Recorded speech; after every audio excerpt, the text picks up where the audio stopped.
Students, a very good morning to all of you. Students, welcome to the class. This is Dr. Sanjana Sharma from the Department of English. Students, today we are going to discuss the plot of the novel Oliver Twist by Charles Dickens. Students, if we look at the novel, we find that the plot of this novel is very interesting.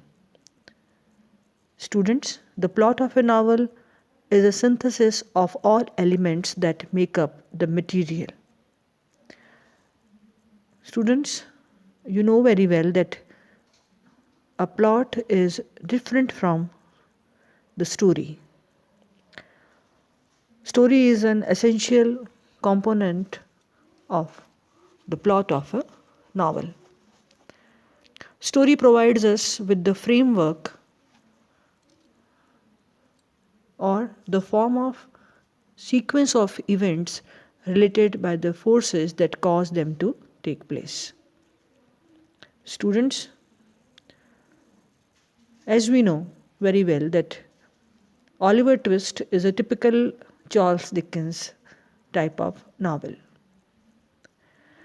It has been fashioned around a core of tangled intrigue that brings together a large number of people. There are various characters. They come from different strata of life and they share a different background. At surface level, it would seem unlikely that their paths should ever cross, but they are all inexorably drawn into the same web of circumstances.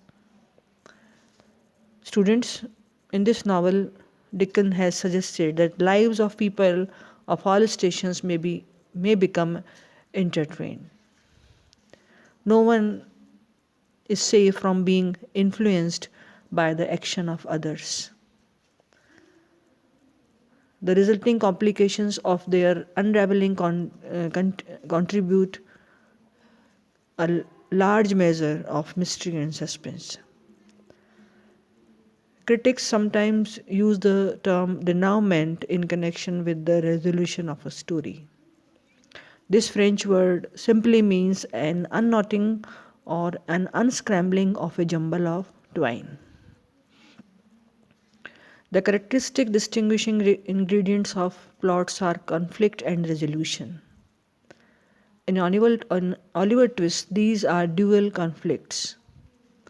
The one between Monks and Oliver, the other conflict is there between Fagin and Sykes. Through his conspiracy with Monks, Fagin becomes involved in both conflicts.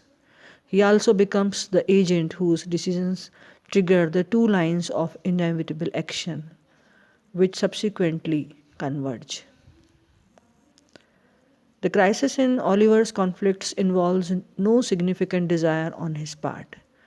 Fagin makes one critical decision when he maneuvers Oliver Twist into Cheshire fiasco. The unsuccessful burglary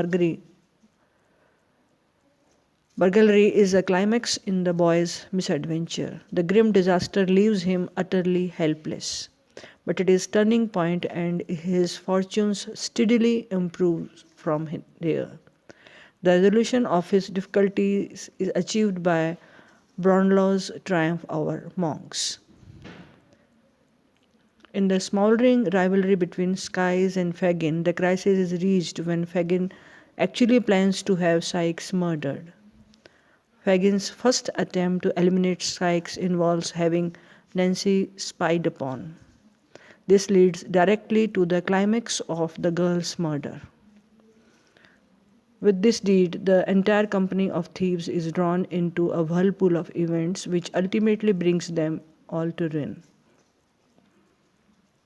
Dickens' illustrations of complications and their unraveling are accomplished by means of a complex mosaic of back illumination. This technique offers several distinct advantages. It makes it easier to raise suspense to a high pitch and keep reader interested at a lively level.